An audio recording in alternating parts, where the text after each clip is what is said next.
c'est bien. Exact.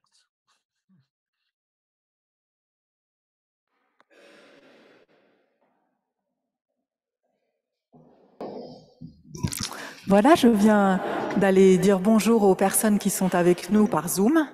Et donc nous allons commencer ce culte en musique.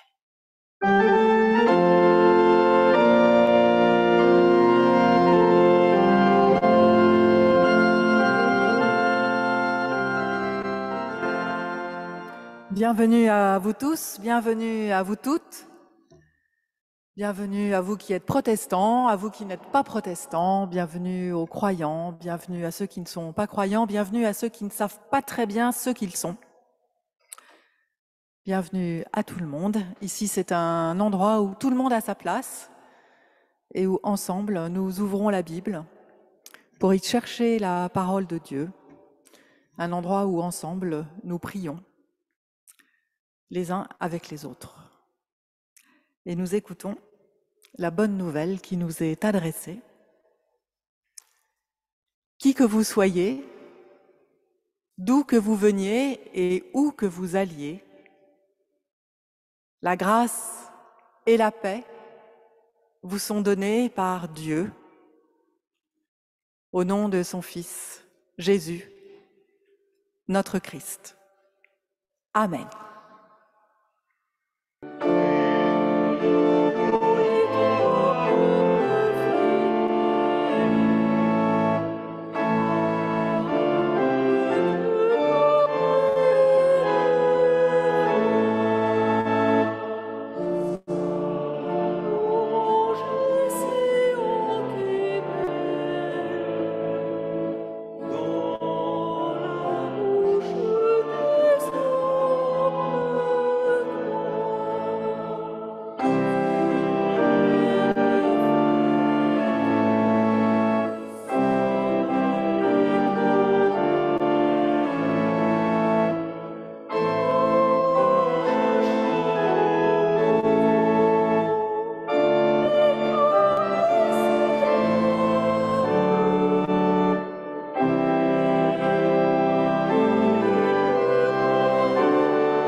Je reprends ces paroles qui nous viennent du XVIe siècle par la plume de Clément Marot. Seigneur, notre âme est confiante, ta parole est son bouclier. En toi, elle a mis son attente et sur ton nom veut s'appuyer. Ton amour habite l'humain qui médite, ta promesse et ta bonté gardent, qui vers toi regarde, qui espère en toi.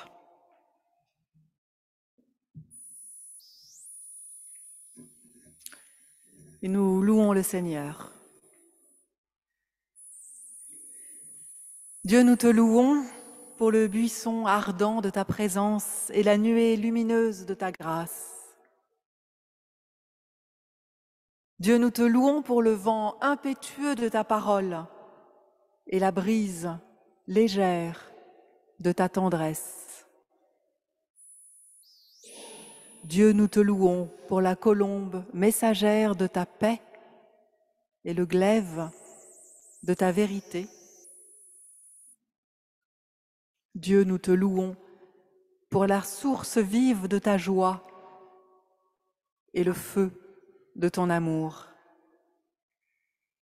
Dieu, nous te louons pour le chant de ton allégresse et l'écho de ton silence. Dieu, nous te louons pour la clarté nouvelle de ton jour et pour ton esprit qui nous prend sous son ombre. Dieu, nous te louons. Nous poursuivons cette louange dans l'élan de la Pentecôte que nous avons célébré dimanche dernier avec ce Saint-Esprit qui est venu dans chacun et dans chacune de nous.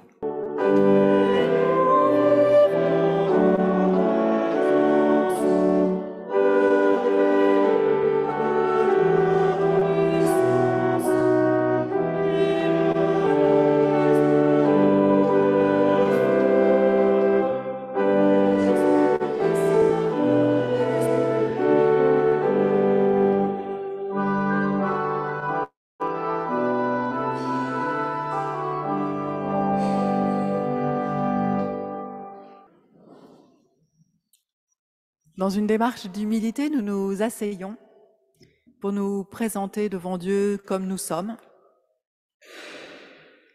sans phare, sans masque, pour chercher au fond de nous-mêmes ce dont nous ne sommes pas fiers, ce dont nous n'avons envie de parler à personne, mais que nous pouvons dire à Dieu parce que lui, il peut tout entendre, il peut tout recevoir. Seigneur Dieu notre Père, tout au long de cette semaine, nous venons d'essayer tant bien que mal de faire ta volonté. Laisse-nous maintenant abandonner tous les mots, laisse-nous les résumer par celui qui les contient tous, le nom de Jésus, ton Fils, Dieu fait homme, Dieu avec nous, vainqueur des ténèbres, est venu par sa Pâque illuminer notre nuit d'une aurore de joie et de paix. À cause de lui, nous pouvons venir à toi tels que nous sommes, avec notre cœur désireux de changer, pour pouvoir vivre en ta présence. Amen.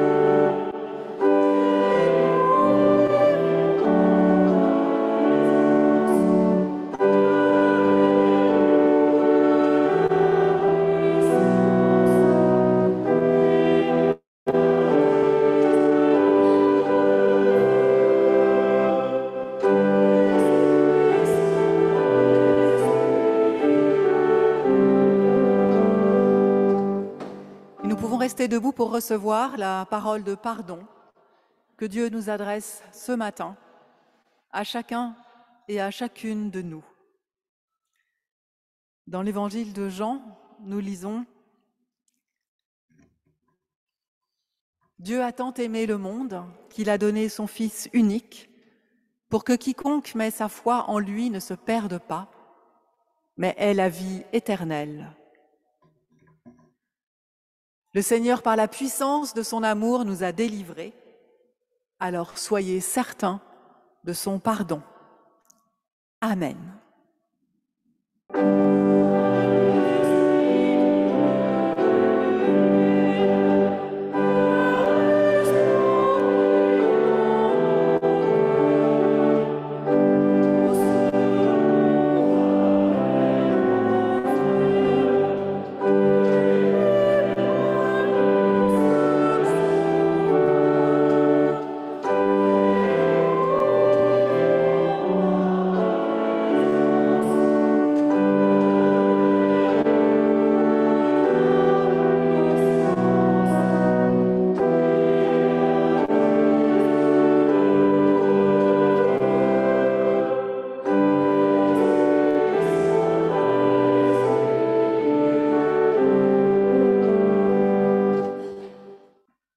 Avant d'ouvrir la Bible, nous prions.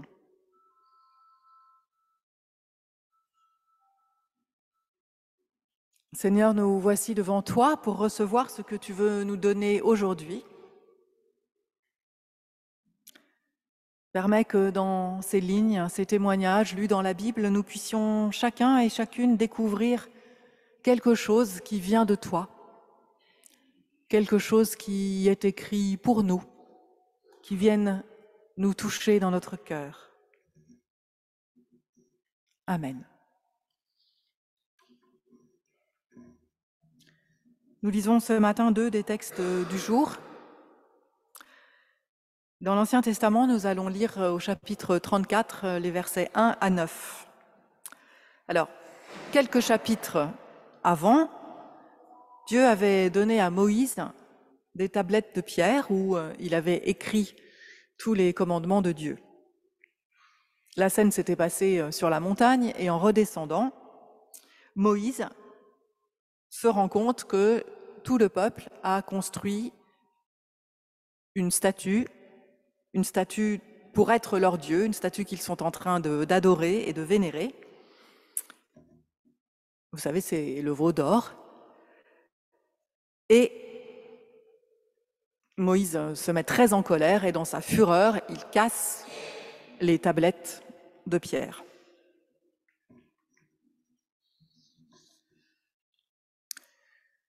Le Seigneur dit à Moïse, « Taille 2 tablettes de pierre comme les premières. J'écrirai sur ces tablettes les paroles qui étaient sur les premières tablettes que tu as brisées. Sois prête au matin. Dès le matin, tu monteras au mont Sinaï, tu te tiendras là, devant moi, sur le sommet de la montagne. Que personne ne monte avec toi et qu'on ne voie personne dans toute la montagne. Que ni le petit bétail, ni le gros bétail ne paissent devant cette montagne. » Moïse tailla 2 tablettes de pierre comme les premières. Puis Moïse se leva de bon matin et monta sur le mont Sinaï, comme le Seigneur le lui avait demandé. Il prit les 2 tablettes de pierre. Le Seigneur descendit dans la nuée, se tint là auprès de lui et proclama le nom du Seigneur. Le Seigneur passa devant lui en proclamant. Le Seigneur, Dieu compatissant et clément, patient et grand par la fidélité et la loyauté, qui conserve sa fidélité jusqu'à la 1000e génération, qui pardonne la faute, la transgression et le péché, mais qui ne tient pas le coupable pour innocent, qui fait rendre des comptes aux fils et aux petits-fils pour la faute des pères jusqu'à la 3e et la 4e génération. Moïse s'empressa de s'incliner jusqu'à terre en se prosternant. Il dit, « Seigneur, je t'en prie, si j'ai trouvé grâce à tes yeux, daigne marcher parmi nous, car c'est un peuple rétif. Tu pardonneras notre faute et notre péché, et tu feras de nous ton patrimoine. »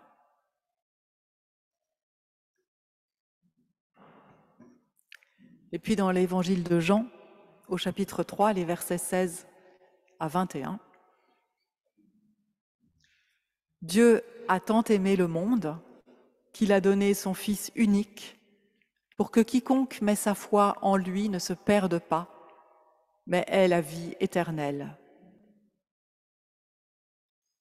Dieu, en effet, n'a pas envoyé son Fils dans le monde pour juger le monde, mais pour que par lui le monde soit sauvé. Celui qui met sa foi en lui n'est pas jugé, mais celui qui ne croit pas est déjà jugé parce qu'il n'a pas mis sa foi dans le nom du Fils unique de Dieu. Et voici le jugement. La lumière est venue dans le monde, et les humains ont aimé les ténèbres plus que la lumière, parce que leurs œuvres étaient mauvaises. Car quiconque pratique le mal déteste la lumière. Celui-là ne vient pas à la lumière, de peur que ses œuvres ne soient dévoilées.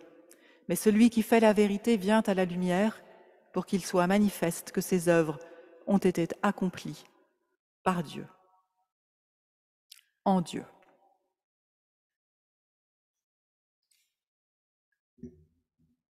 Seigneur, ta parole est la vérité. Sanctifie-nous par ta vérité. Amen.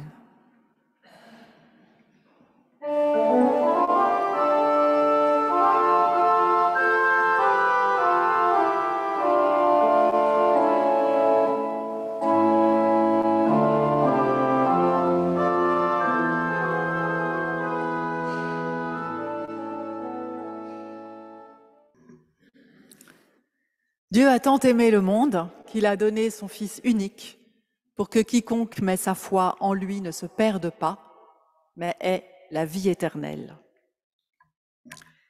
Il y a des générations de chrétiens qui connaissent ce verset par cœur. Ça pourrait être une sorte de confession de foi, peut-être d'ailleurs que ça l'était dans les premières communautés chrétiennes.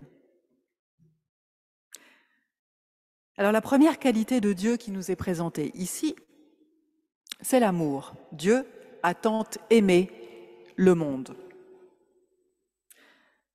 Cet amour est illimité puisqu'il s'agit d'aimer le monde. Le cosmos en grec, ça en fait du monde. On verra plus loin que la seule condition de cet amour, la seule condition de cet amour, la seule condition du salut, c'est la foi. Il n'y a aucune autre restriction. Ensuite, après ce Dieu aimant, c'est un Dieu généreux, un Dieu qui donne. Dieu a tant aimé le monde qu'il a donné son Fils unique. Alors, il n'a pas donné n'importe quel fils, il a donné son Fils unique. C'est comme si Dieu se donnait lui-même à travers cet unique prolongement de lui-même. Donner son Fils, c'est pour Dieu s'incarner dans un homme, et c'est un acte d'amour. Presque on pourrait dire un acte d'amour désespéré. C'est ce qu'on fait face à quelqu'un qu'on aime, mais qui ne nous écoute plus, qui se tourne vers d'autres amours, qui a coupé la communication avec nous. Et dans quel but Dieu fait-il cela?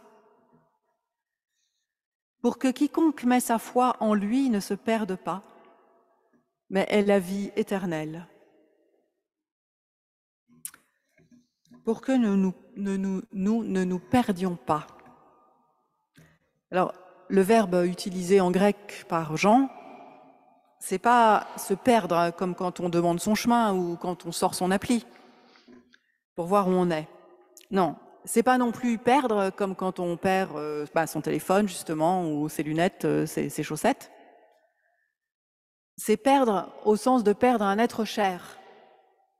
C'est perdre au sens de mourir, d'être détruit. C'est du lourd. Et justement, nous allions nous perdre, nous allions être détruits. Alors cette perdition, cette destruction n'a rien à voir avec les flammes de l'enfer, on n'en parle pas ici. Mais on va le voir dans quelques instants, cela a à voir avec le jugement. Alors pas le jugement qu'on reçoit, mais le jugement que nous, on opère. Et en échange de la destruction, Dieu nous offre la vie éternelle. L'amour de Dieu va pouvoir transformer une situation de destruction en une situation de vie. Pour en savoir plus, on va lire le verset suivant. Dieu, en effet, n'a pas envoyé son Fils dans le monde pour juger le monde, mais pour que par lui, le monde soit sauvé. On est passé d'une opposition perdition-vie éternelle à une opposition parallèle, jugement, salut. L'amour de Dieu se concrétise en Christ et l'optique, c'est qu'on soit sauvé. Dieu n'a pas envoyé son Fils dans le monde pour juger le monde. Alors moi, je crois que c'est ce verset-là qu'il faudrait qu'on apprenne par cœur. Et en tout cas, on pourrait se le répéter plus souvent. Parce que malgré tout, malgré Dieu, malgré Jésus, l'idée que Dieu va nous juger est tenace. Alors peut-être que c'est parce qu'on pense qu'on ne sera sauvé qu'après être passé par un jugement dont on sort innocenté, comme si on sortait vainqueur d'une épreuve. On a peut-être besoin, au fond, de penser que devant nous, il y a des étapes auxquelles on va être confronté et dont on espère pouvoir sortir vainqueur. Peut-être que c'est une visualisation de l'avenir qui nous rassure. Mais bon, ça peut quand même être accablant et douloureux. Qu'est-ce que vous en pensez, en fait ?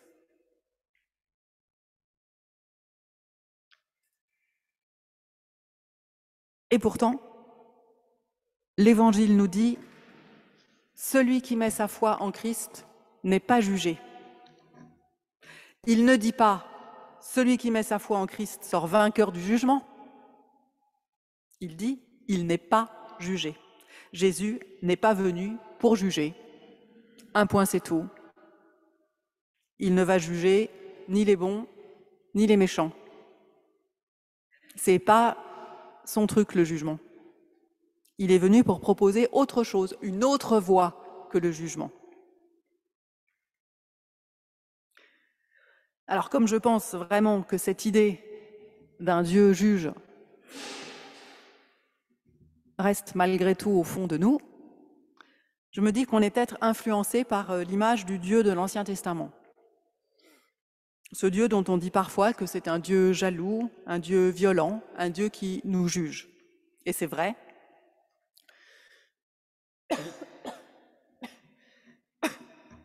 C'est vrai que dans certains textes de l'Ancien Testament, Dieu nous est décrit tout à fait comme ça.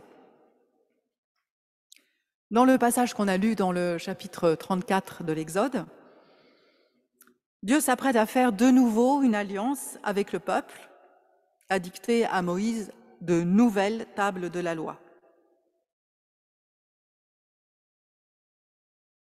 Le peuple s'était détourné de Dieu et Dieu va conclure avec lui une nouvelle alliance.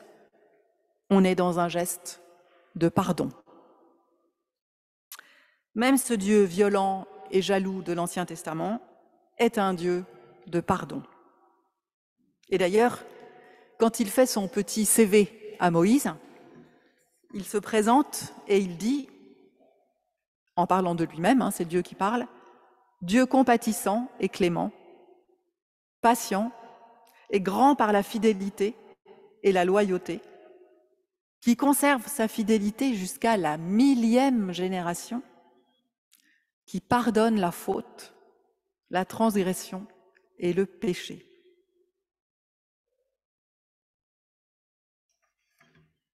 Ça ne ressemble pas à un Dieu jaloux, violent et qui juge, franchement. Pour autant, ce Dieu qui pardonne ne mélange pas tout le monde dans le même panier. Le coupable reste coupable et l'innocent reste innocent. Et entre nous, heureusement, parce que c'est justement parce que le coupable est reconnu coupable qu'on peut lui pardonner. Il y a quelques semaines, dans cette paroisse, le groupe des Dîners de la Cabane a eu une soirée autour du thème du pardon. On a beaucoup discuté, et entre autres, de la différence entre oubli et pardon. Et je trouve que cette différence est très bien présentée ici. Dieu n'oublie pas, il pardonne. Dieu se souvient de la faute sur 3 générations. Mais il est fidèle et il pardonne jusqu'à 1000 générations. Il pardonne donc en connaissance de cause, puisqu'il n'a pas oublié. Il ne dit pas « je t'aime parce que tu es parfait et aimable », mais « je t'aime avec toutes tes fautes et toutes tes révoltes ». Toutes tes fautes, toutes tes révoltes, toutes tes faiblesses, je les aime.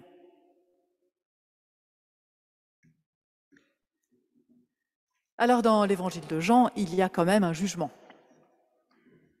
Je cite.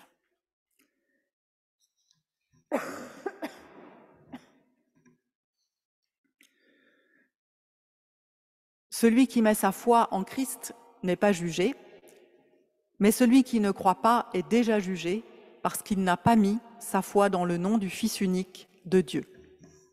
Fin de citation. La foi en Christ permet de sortir du monde du jugement pour entrer dans un monde, le monde de Dieu, le monde du Christ, un monde sans jugement, où seul prévaut l'amour de Dieu pour tous et pour toutes. Et cet amour est présent à nous en la personne de Jésus. Alors je sais, vous allez penser que c'est mignon ce que je dis, hein. C'est le monde des bisounours. Mais en fait, c'est beaucoup plus compliqué qu'on ne croit de sortir du monde du jugement. De ne plus être acteur de jugement et de ne plus juger. Alors comme on a plein d'activités fantastiques dans notre paroisse, je vous raconte encore que hier, nous avons eu le premier handiculte. Un culte sur le handicap et pour des personnes en situation de handicap. Et le jugement et ses conséquences ont été très présents dans ce culte, plus ou moins explicitement, mais tout au long du culte, dans les prières, dans les témoignages et dans les textes bibliques. Juge ou juger, juge et ou juger, personne n'est à l'abri de l'une ou l'autre de ces positions. Nous sommes tous et toutes les maillons par lesquels se propagent les ténèbres dont nous parle Jean. Et nous sommes peut-être même nous-mêmes le premier de nos juges. Le jugement, c'est le propre de l'humain. Notre monde ressemble à un tribunal permanent. Alors celui qui ne croit pas reste dans ce monde de jugement, dans notre monde humain, où nous jugeons tout le temps, tout le monde, où nous sommes tous et toutes jugés en permanence. C'est pour ça que Jean dit « Celui qui ne croit pas est déjà jugé, parce qu'il n'a pas mis sa foi dans le nom du Fils unique de Dieu. » Il reste sous le coup des décisions des tribunaux humains qui l'ont déjà jugé, qui n'arrêtent pas de le juger. Alors que celui qui voit le visage de Dieu dans le Christ, à celui-là est ouvert un monde où Dieu ne vient pas pour juger. L'image classique du grand jugement de la fin des temps est remplacée ici par le don du Fils par amour. C'est un don de vie qui est éternel. Et recevoir ce don, l'accepter, le faire sien, c'est ce que Jean appelle la vie éternelle. À la fin de notre passage, on a toujours une opposition qui est développée entre les ténèbres et la lumière. La lumière, c'est Jésus, c'est la lumière du visage de Dieu. Les ténèbres, c'est ce monde de jugement. Et quelle que soit la qualité, la quantité des jugements rendus par les humains, ils ne peuvent en aucun cas ouvrir le chemin vers Dieu. Le seul chemin vers Dieu procède avant tout d'un don. Celui que Dieu, par amour pour nous, nous a consenti, son Fils. Alors nous pouvons le regarder, ce Fils, comme un don qui nous est fait, y voir le visage de Dieu, celui qui, à jamais, supprime tous les jugements. Amen.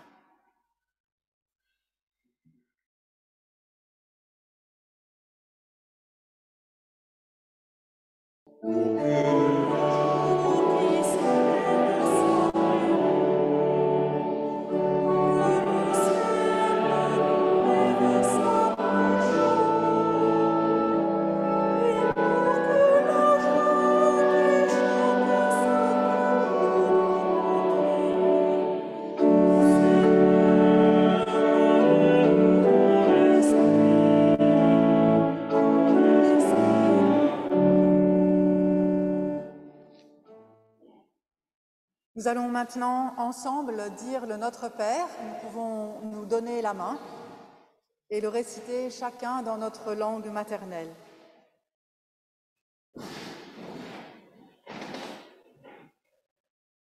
Notre Père,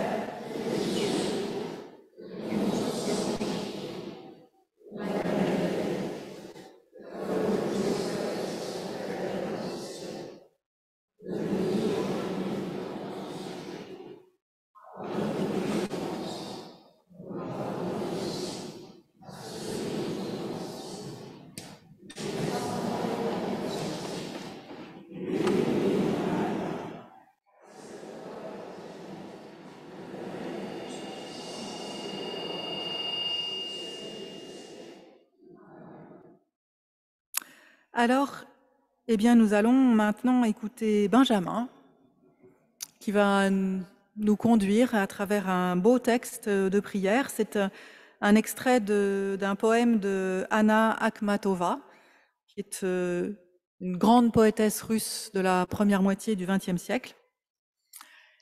Et ce poème parle des femmes qui attendent, qui font la queue devant les portes d'une prison pour aller visiter quelqu'un de leur famille. Et voilà, et Anna Akhmatova, elle a fait ça pendant de nombreuses années pour aller visiter son fils. Benjamin? Juste avant de lire le poème, je voudrais juste préciser très rapidement que le poème qui va être lu, c'est pas seulement devant une prison qu'il a été composé, et il n'a pas été composé d'ailleurs pour les salons littéraires ou pour la beauté du texte, mais c'est avant tout un acte de résistance face à un pouvoir qui enfermait et qui empêchait aux hommes de communiquer, et c'était sa manière de s'exprimer. On peut dire que c'était un cri poétique ou une manière de hurler avec les autres femmes qui souffraient comme elle aux portes des prisons, et alors que les leurs étaient enfermés au goulag ou dans des camps. Alors, place au texte, qui est ce qui est le plus important. Je sais comment ça me nuise les visages, comment la terreur, hors des paupières, prend forme, comment la souffrance imprime dans les joues ses ravages, les burinant, telles des pages de cunéiforme, comment les boucles, jadis noires et cendrées, deviennent soudain argentées. Sur les lèvres, soumises, le sourire se flétrit. Et dans le petit rire, desséché, l'épouvante frémit. Et je ne prie pas pour moi seul, mais pour toutes celles qui avec moi se tenaient ici, dans le gel, comme sous la canicule, au pied du mur, aveugle et rougi. Pour continuer cette belle prière, nous allons tous et toutes pouvoir prendre la parole, ceux et celles qui le souhaitent. Voilà, je passe parmi vous avec le micro et vous pouvez dire une phrase ou deux qui commencent par « Seigneur, je voudrais te prier pour ». Seigneur, je te dis merci. Seigneur, je veux te prier pour ma maman, actuellement en voyage, que tout se passe bien avec mes parents, que le retour se passe bien, qu'ils puissent avoir un bon séjour. Seigneur, je voudrais te prier pour toutes les mamans que nous fêtons aujourd'hui et pour toutes les femmes qui n'ont pas pu avoir d'enfants. Seigneur, je te prie pour toutes les femmes qui subissent des violences physiques, verbales ou psychiques, et toutes celles qui sont sous emprise. L'Esprit de Dieu nous donne d'accueillir le don, parfois le pardon. Seigneur, je voudrais te prier pour tous tes enfants, pour qu'ils sachent qu'ils sont tes enfants, pour qu'ils sachent que tu les aimes et que tu leur as donné ton Fils. Amen. Et nous pouvons nous lever pour recevoir la bénédiction de la part de Dieu. L'Esprit de Dieu t'est promis, il se pose sur toi comme il s'est posé jadis sur les disciples. Il t'invite à la liberté et à l'audace. Alors, allez partout, inondés de l'Esprit de Dieu, remplis de sa force et de la joie d'en témoigner. Le Seigneur vous bénit et vous garde, vous et tous ceux que vous aimez. Amen.